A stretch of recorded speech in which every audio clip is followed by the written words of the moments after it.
তাই তোমাকে খুব সাবধানে থাকতে হবে, কারণ একবার অপারেট করার পর তোমার মুখটা পুরো বদলে গেছে। এটাই তাহলে বনি দিদি, অপারেশনে মুখ বদলে গেছে।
আরে তোমরা কি প্রথমবার আমার সাথে কাজ করছো?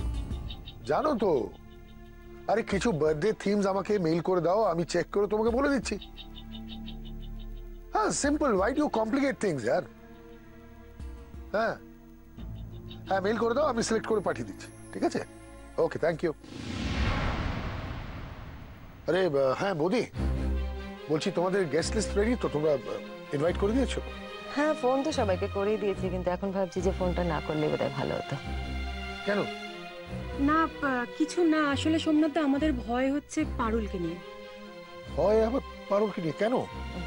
ভয়, সম্মান হারাবার ভয়। দেখুন, পার্টিতে তো পারুলের টেস্ট নেওয়া হবে, তাই না? আর অবভিয়াসলি ও এমন কিছু করবে যেটা হাস্যকর হবে, আমাদের সম্মান হারাবে।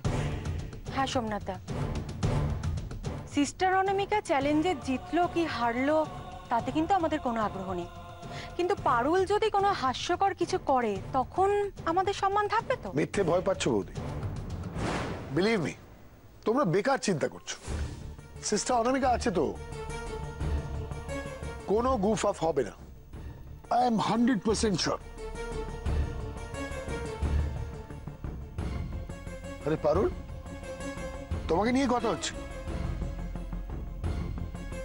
দেখো, পার্টির দিন সিস্টার অনামিকার সম্মান, এই বাড়ির সম্মান, আমাদের সকলের সম্মান, সবটা কিন্তু তোমার হাতে। And you cannot let us down. আমি পাচ্ছি বিষয় সম্পত্তি হারানোর ভয়, আর এরা সব মান সম্মান নিয়ে পড়ে আছে। উনি আমার কোনো মাথা ব্যথা নেই। সেদিন যাতে পার্টিটা না হয়, একটা কিছু উপায় বার করতেই হবে আমায়। কি হলো, দাঁড়িয়ে আছো কেন? এসো এখানে, এসো, চা খাবে, এসো, কাম।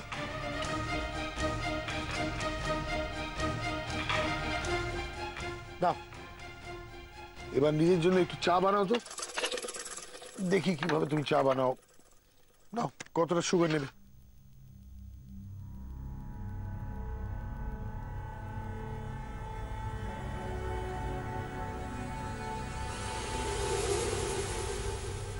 গুড।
সোমনাথ দা, বুঝতে পারলেন তো কেন আমরা আমাদের সম্মান হানির ভয় পাচ্ছিলাম? হ্যাঁ, গেস্টদের সামনে যদি এইরকম করে তাহলে তো আমাদের সম্মানের দফা রফা।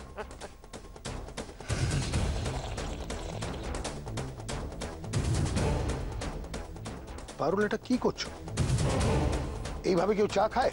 হ্যাঁ গো বাবা, মাস্টারনি তো আমাকে এইভাবেই চা খাওয়া শিখিয়েছে। বলেছে চা যদি গরম থাকে তাহলে এইভাবে প্লেটে ঢেলে এরকম শো শো করে মুখে দিয়ে আওয়াজ করে খেতে, তাহলে আর জিভে ছ্যাঁকা লাগবে না গো। সিস্টার অনামিকা এটা শিখিয়েছে, আমি মানতে রাজি নেই। না গো না, আমি মিথ্যা কথা বলছি না, আমি একদম সত্যি বলছি। ওই মাস্টারনি এখনো অবধি আমাকে ভালো করে কিচ্ছু শেখায়নি। তাই তোমায় বলছি, এখন এসব পার্টি টাটি বাদ দাও, পরে হবে খুন। মামিরা তো ঠিকই বলছে গো, বেকার লোক হাসিয়ে কি লাভ বলো। আমি যখন ভালো করে আবার শিখে নেবো তখন নয় পার্টি করবে। পারুল, পার্টিটা বনির জন্মদিনের উপলক্ষে, তাই জন্য পার্টিটা 4 তারিখে হবে।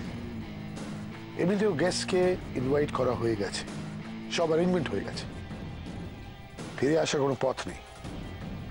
আর তুমি কি শিখেছো না শিখেছো তার পরীক্ষাও হবে সেই 4 তারিখে। না গো বাবা, কিচ্ছু শিখিনি আমি, কিচ্ছু শিখিনি, তাই তো ভয় পাচ্ছি আমি। ভয় না, বাহানা। তুমি কেন চাইছো না 4 তারিখ পার্টি হোক? আমি চাই না আমার জন্য তোমাদের কোনোভাবে অসম্মান হোক। এই দেখো না, চটি পরে কি সুন্দর হাঁটতে পারি, কিন্তু ওই হিল জুতো পরে না আমি 2 পাও হাঁটতে পারি না। দেখবে, দেখাচ্ছি আমি তোমায়। মামি, তোমার হিল জুতো দাও তো। আমার হিল দাও না, আরে দাও না। আচ্ছা নাও।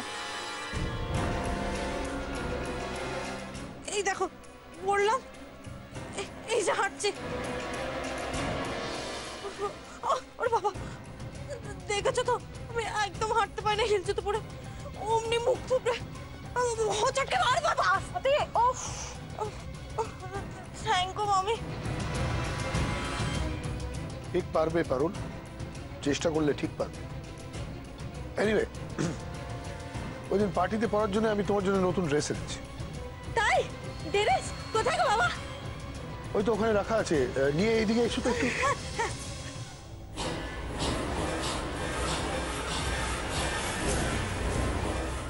দেখো না বাবা, দেখো না কেমন সুন্দর ড্রেস এনেছো। ড্রেসের চেয়েও সুন্দর হচ্ছে তোমার হেঁটে আসাটা। দেখলে পারুল, এই হিলটা পরে কত সুন্দরভাবে হেঁটে এলে তুমি। কি বৌদি? হ্যাঁ, খুব সুন্দর হাঁটলো। ভয় পেও না পারুল, ভয় পেও না, তুমি সব পারবে। 4 তারিখ তোমার পরীক্ষার দিন, তুমি সব পারবে। এটা তোমার বাবার বিশ্বাস, সবাইকে তাক লাগিয়ে দেবে তুমি।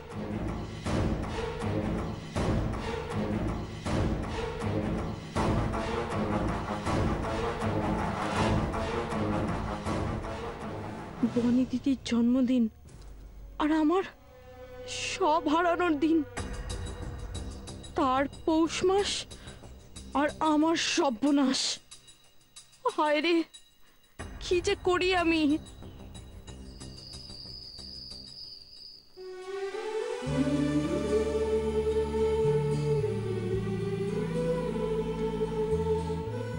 মাঝে আর একটা দিন প্রভু, আর মাত্র একটা দিনের অপেক্ষা। এবার যেন আমি আমার ভালোবাসাকে জিততে পারি। এই দিনটার জন্যই তো আমার যত লড়াই, যত অপেক্ষা। আমার গৃহভূত যে আমার পথ চেয়ে অপেক্ষা করছে। আমার গৃহভূতের সব আশা পূর্ণ করো প্রভু, পূর্ণ করো।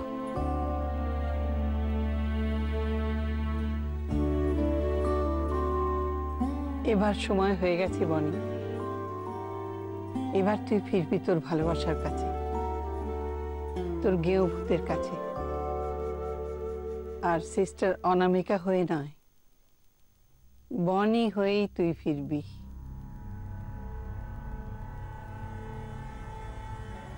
না, ফিরতে দেবো না। আমি কিছুতেই বনি দিদিকে বাড়িতে ফিরতে দেবো না। ওকে কিছুতেই ঘেঁষতে দেবো না আমার বাড়ির কাছে। এই বাড়ির মেয়ে এখন আমি। পাকাপাকি ভাবে আমি ঠিক নিজের অধিকারটা বুঝে নেব। বনি দিদি হয়ে আমি ধরে দেবো আমার বাড়ির কাছে।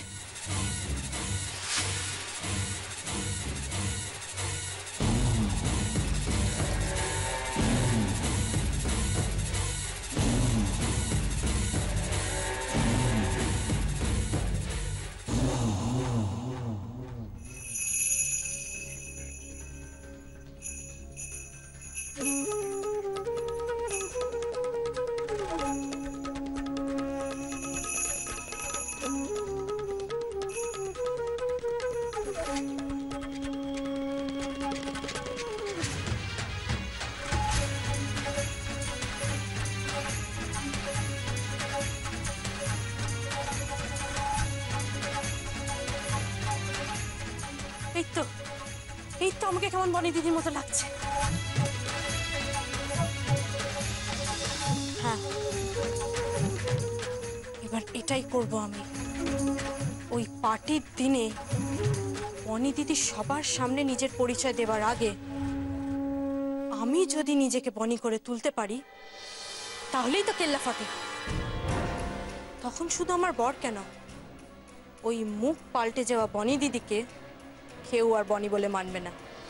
কেউ না, কেউ বিশ্বাস করবে না ওর কথা। তাই আমাকে বনি দিদি হয়ে উঠতেই হবে, হতেই হবে আমায়।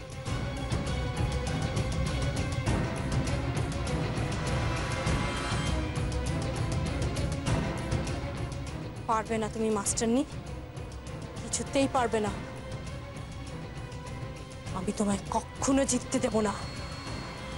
এবার শুধু দেখো পার্টির দিনে কি হয়। কাল বাদে পরশু তোর এত দিনের লড়াই শেষ হবে বনি। আর কোনো কিছু লুকোবার প্রয়োজন হবে না। তুই তোর মতো বনি হয়েই থাকবি। তোর শাখা সিঁদুর কিচ্ছু লুকোতে হবে না। হ্যাঁ মাদার, সোমনাথ চ্যাটার্জি আমার সিঁদুরের অধিকার অন্য কারোর হাতে তুলে দিয়ে আমার ভালোবাসাকে কেড়ে নিতে চেয়েছিল। তো আমি আপনাকে প্রমিস করছি মাদার, ওই পার্টির দিন সবার সামনে কেউ ভূত আমায় শাখা সিঁদুর পরিয়ে নিজের স্ত্রী বলে পরিচয় দেবে। তাই হবে, তাই হবে। সত্যের জয় হবেই হবে।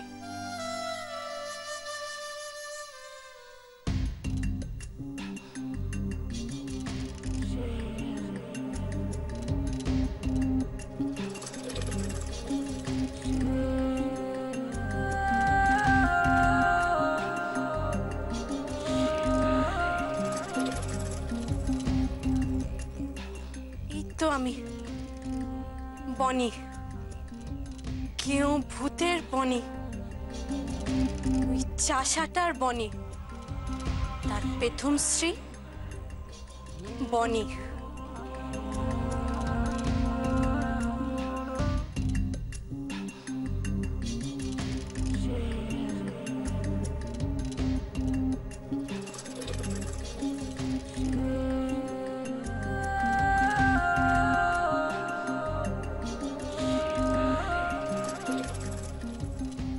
গেঁভূত, আমায় চিনতে পারছো গেঁভূত?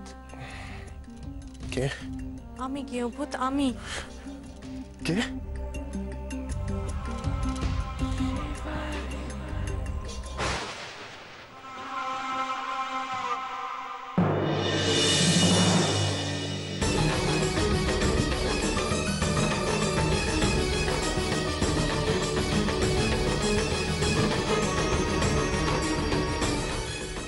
তুমি?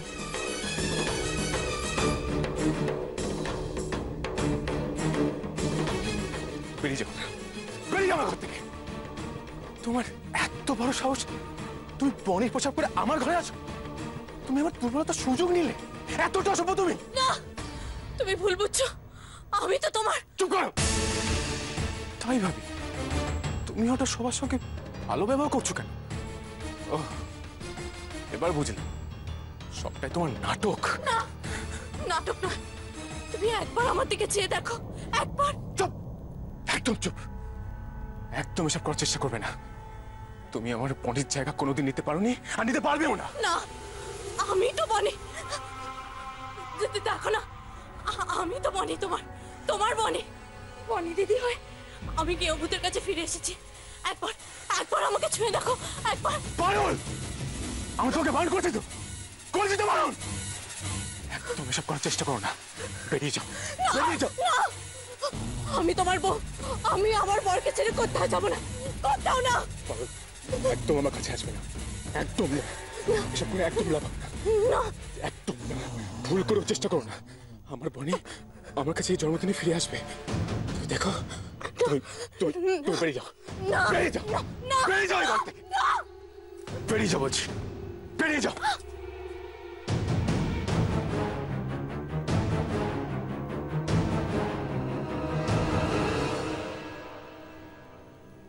কিছু কিছুতেই তো কোনো কাজ হচ্ছে না। কি করে আমি বাঁচাবো আমার জায়গা? কি করে আটকাবো এদের দুজনের মিল? কি করে? কালই তো সেই দিন।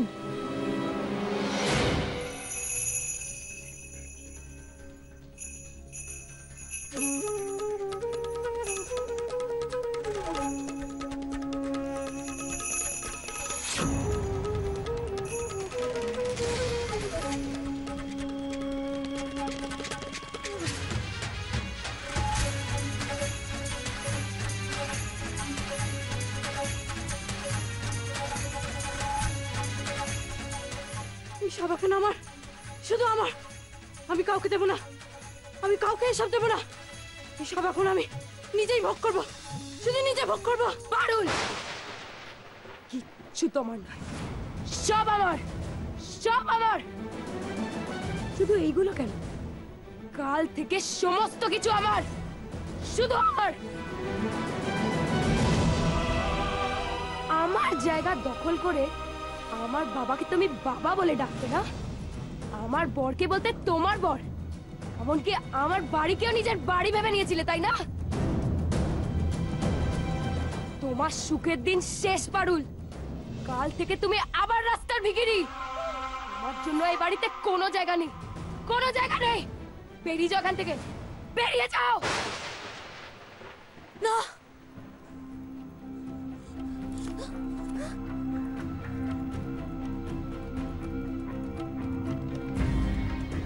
সকাল হয়ে গেছে।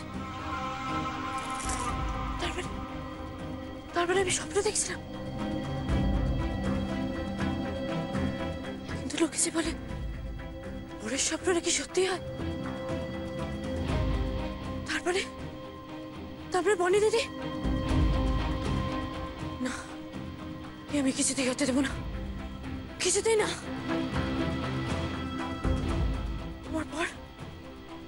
আমার বর কোথায়? কোথায় সে?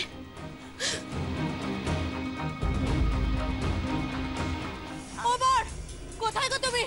ও বর, কোথায় গেলে?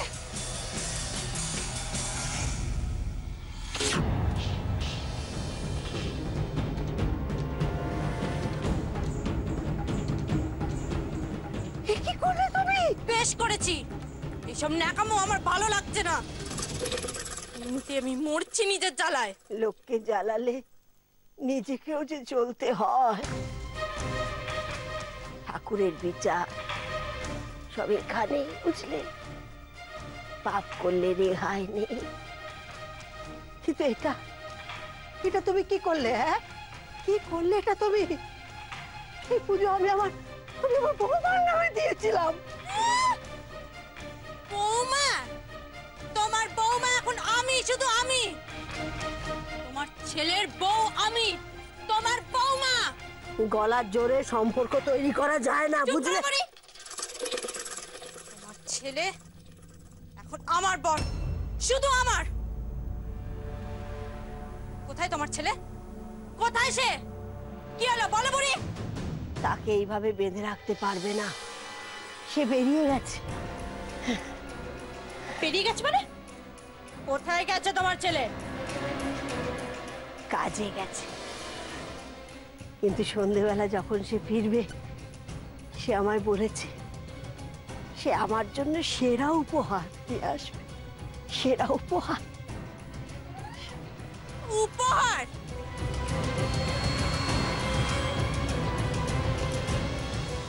অনাচ্ছি আমি উপহার। মাদার, আপনি আমায় খুঁজছিলেন? হ্যাঁ, আমি পরে দেখে দিচ্ছি এগুলো। ওকে মাদার, আসছি। তুই এতক্ষণ কোথায় ছিলি বনি? আমি ওই মাঠে ছিলাম। তাড়াতাড়ি বলুন, বাচ্চাগুলো আমার জন্য ওয়েট করছে। আমি ওদেরকে রাইম শেখাচ্ছিলাম। কিন্তু তার আগে আমার যে তোকে একটা সারপ্রাইজ দেওয়ার আছে। সারপ্রাইজ? হ্যাঁ, আমি চাই এটা তুই ওকে নিজের হাতে দিবি, কারণ কাজটা তো ও তোর জন্যই পেয়েছিল। আর তুই দেখিস, তুই দিলে ও খুব খুশি হবে। কিরে, ও তো ভাবছিস কেন? তুই দেখিস তোর গেও ভূত এক্ষুনি এসে পড়বে। ওর স্টুডেন্টরাই তো এখনো কেউ আসেনি। Thank you mother. পাগলি কোথাকার।